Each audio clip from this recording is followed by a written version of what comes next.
Good Morning Business, le grand entretien. Et à 8h18, notre invité, c'est donc le nouveau président de la FNSEA, Arnaud Rousseau. Bonjour. Bonjour. Par ailleurs, président du groupe Avril, groupe agroalimentaire puissant, 9 milliards d'euros de chiffre d'affaires. On va parler de ces deux sujets. D'abord, une question quand même qu'on se pose tout le temps avec Laure ici. Est-ce qu'il y a un bon et un méchant dans les discussions entre la grande distribution et les industriels de l'agroalimentaire que vous êtes? Est-ce que c'est vous qui faites monter les prix, l'inflation des produits dans les grandes surfaces? On nous parle de plus de 20% d'augmentation des prix cette année dans la grande distribution. Est-ce que c'est de votre faute? Bonjour, je crois qu'il faut absolument qu'on sorte de cette ambivalence où ce serait la recherche systématique du bouc émissaire. Moi, je suis d'abord agriculteur. Et c'est à ce titre que je préside la FNSEA et que je préside le groupe Avril, qui est détenu par des agriculteurs et qui a comme objectif de créer de la valeur durable pour les agriculteurs. Chercher en permanence un bouc émissaire, c'est faire le constat que depuis 10 ans, avant les lois Egalim, on a eu de la déflation systématique et qu'on a détruit la place du monde agricole, moins 25% d'éleveurs, moins 100 000 agriculteurs, et que donc il faut trouver l'équilibre nécessaire dans la chaîne de valeur pour permettre à la fois de conserver de la production en France, parce que c'est de plus en plus de l'importation, et faire en sorte que le consommateur puisse avoir accès à des produits de qualité à des prix raisonnables. Enfin, il faut être très clair, les hausses de prix, elles viennent des fournisseurs, des agriculteurs, comme des multinationales, comme des PME, comme des ETI. Ça a permis de passer des hausses de prix qui n'avaient pas été faites depuis des années, peut-être à juste titre, mais elles viennent aussi de l'ensemble du tissu économique français. Il faut les accepter, c'est ça que vous dites aux Français ? Oui, c'est ce que je dis aux Français, c'est que si on veut conserver de la production en France, que ce soit dans les exploitations agricoles, mais aussi dans les nombreuses petites ETI qui font de la transformation agroalimentaire, on a absolument besoin de trouver de la marge pour pouvoir assumer notre modèle social à la française, fournir cette qualité française qui est parmi les plus élevées à l'échelle mondiale et faire en sorte qu'encore une fois, le consommateur puisse s'y retrouver. Donc, je rappelle qu'il y a 425 000 agriculteurs professionnels, il y a environ 17 000 entreprises de l'agroalimentaire et 4 centrales d'achat. Ça veut dire que vous ne payez pas, avant vous ne payiez pas assez cher. Soyez conscient de ça, c'est ça le message. Oui, trop longtemps, l'agriculture et les produits agricoles ont été considérés comme une espèce de minerai. Je donne juste un chiffre. En 1960, c'était 39% des budgets des ménages qui étaient consacrés à l'alimentation. On est descendu à 13. Avec un peu d'inflation, on est remonté à 18. Ce que je veux dire, c'est que si on veut durablement une alimentation de qualité, elle a un prix, il faut accepter de la payer. À nous de faire en sorte que ça reste abordable pour le consommateur. Arnaud Rousseau, vous êtes peut-être un peu tendre par rapport à la grande distribution qui n'a pas les mêmes précautions que vous pour expliquer les hausses de prix. Écoutez, Michel Biérot, il était hier soir sur BFM TV, il vous place clairement dans le collimateur, écoutez-le. Il y a des profiteurs de la crise, les voilà. Ce sont des multinationales qui font 80% de leur business en dehors de nos frontières.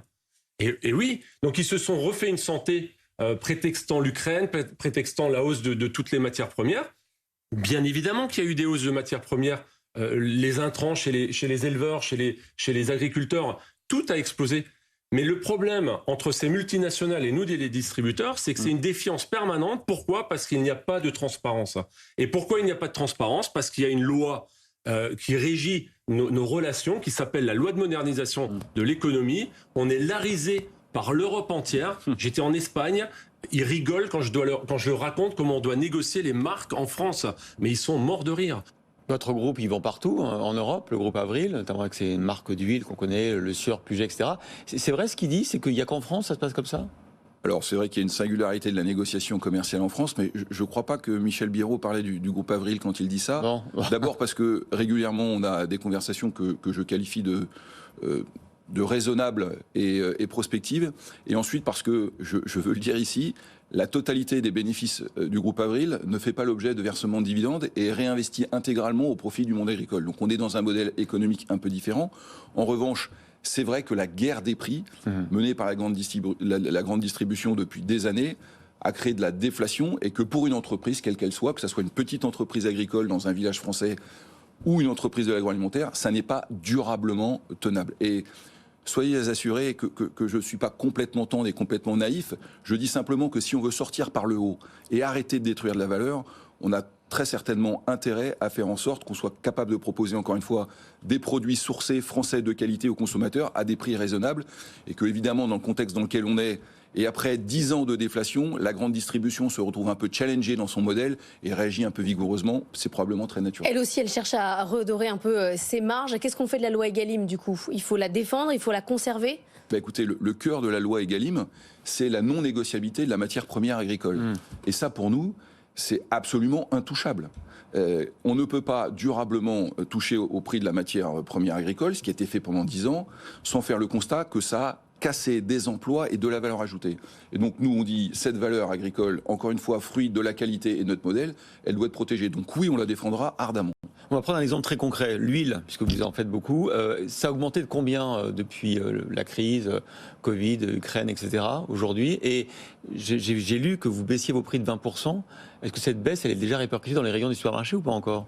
Alors l'huile, elle a monté très fortement suite à la question ukrainienne. Hein, puisque plus 100% sur le tournesol? Oui, c'était de cet ordre-là, mais peut-être même un peu plus. Ah ouais. Sachant que là aussi, vous voyez les niveaux de dépendance. La Russie et l'Ukraine, c'était 80% de l'huile de tournesol que l'on trouvait dans notre pays. 80% des huiles mondiales de tournesol venaient de ces deux pays-là. D'où les sujets de souveraineté et dépendance. C'est monté très fort. Je veux dire en passant que nous avions, nous, chez Avril, acheté à des prix relativement raisonnables et qu'on n'a pas répercuté la totalité de la hausse. Et qu'en ce moment, on observe une baisse et que du coup, nous avons baissé dans nos contrats l'huile de tournesol de près de 20%, mais comme toujours, il y a des stocks, il y a un peu de latence, et puis après, il y a une politique de prix des grands distributeurs sur lesquels nous n'intervenons pas. Vous voulez dire qu'il faut aussi des marges, vous voulez dire? Oui, écoutez, je pense que tout le monde est très au clair. Dans un moment de contraction pour eux des volumes, voilà, et du coup, j'imagine une recherche de marge. Mais encore une fois, chacun gère ses soucis. Pourtant, eux disent, nous, on aimerait bien baisser les prix, mais on ne peut pas. Hein. Oui, j'aimerais bien, mais je peux point. Enfin, je vois bien le sujet. Encore une fois, la baisse, elle est constatée. Nous, ce qui est notre conducteur, c'est les coûts de production dans nos exploitations. Et donc cette matière première agricole, et donc cette loi Egalim. Si les prix baissent, on accompagnera la baisse. Au moment où je vous parle, dans les exploitations, on ne constate pas sur ces coûts de production de baisse sensible, et quand on la constate, on la répercute. Vous prenez la tête donc de la FNSEA. Quel est votre mandat, votre objectif? Parce qu'on voit que depuis plusieurs années, on a augmenté notre dépendance alimentaire, agricole, ce qui n'est pas normal. Les fruits et légumes, par exemple, on les achète maintenant aux Allemands, aux Espagnols évidemment, depuis longtemps. Est-ce qu'on peut renverser la tendance?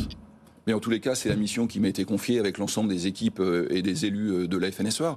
Qu'est-ce qu'on constate aujourd'hui? On constate que dans l'assiette des Français, de plus en plus de produits viennent d'ailleurs dans des conditions de production qui ne sont pas les nôtres. Vous l'avez dit, c'est 50% des poulets qui sont importés, 40% des légumes, 60% des fruits, le mouton, et 25% de la viande bovine, et je pourrais vous multiplier les exemples à l'infini. Si demain, on veut conserver dans les territoires des exploitations, on a besoin de se battre pour la souveraineté. Et qu'est-ce qu'il faut faire pour ça? La compétitivité, faire en sorte qu'on ne se fasse pas laminer avec une forme de naïveté confondante qui fait qu'on perd des entreprises. Le revenu des agriculteurs, vous savez, une ferme, c'est une petite entreprise, mais si le chef d'entreprise, à la fin de l'année, il ne gagne pas de quoi investir, payer ses charges et prélever de quoi vivre, c'est terminé. Donc, souveraineté, revenu avec la compétitivité. La deuxième chose, c'est le renouvellement des générations. Il reste 425 000 exploitations professionnelles en France. La moitié des agriculteurs ont plus de 55 ans. On a un challenge de renouvellement des générations formidable dans les 10 ans. Il faut qu'on attire les talents.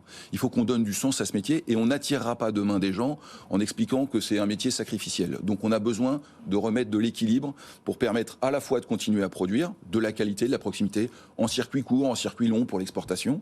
Et puis enfin, on a besoin de reparler aux Français de ce qu'est la qualité de leur alimentation, des raisons pour lesquelles il faut stocker l'eau, des raisons pour lesquelles il nous faut un certain nombre de produits. Des bassines, là. Je pense entre autres à ce qui défraie la chronique avec ces fameuses réserves de substitution que nos opposants appellent des bassines. Il n'y a pas d'agriculture sans eau.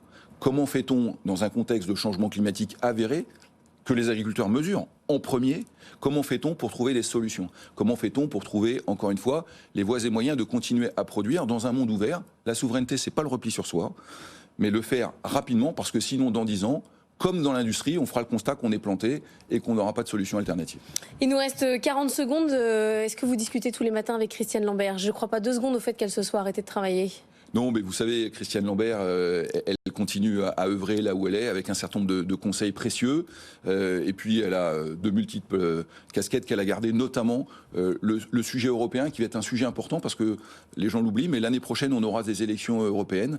Et l'agriculture, qui représente 30% du budget de l'Europe, doit continuer à être portée avec ambition, parce que c'est structurant pour ce qu'on veut faire de l'Europe. Vous avez l'Europe qui a annoncé hier un plan d'aide de 100 millions d'euros pour compenser la baisse du prix des céréales suite à la réouverture des frontières entre l'Ukraine et la Pologne et les autres pays européens. Oui, sujet important pour nos amis polonais, hongrois, tous les pays de cette zone. Ils s'estiment être concurrencés injustement par les céréales ukrainiennes. À juste titre. En même temps, on a besoin d'aider les Ukrainiens aussi. Absolument, absolument. C'est la raison pour laquelle l'Europe fait le constat que, à la fois, on doit être en plein soutien des Ukrainiens qui, eux, sont en guerre, et ne l'oublions pas, et de l'autre côté, faire en sorte que les marchés tiennent pour qu'il n'y ait pas finalement de commerce qui soit déséquilibré. Et donc, c'est la raison pour laquelle elle a fait une annonce qui me paraît de bonne loi, et probablement faudra-t-il aller plus loin. Merci beaucoup Arnaud Rousseau, président de la FNSEA.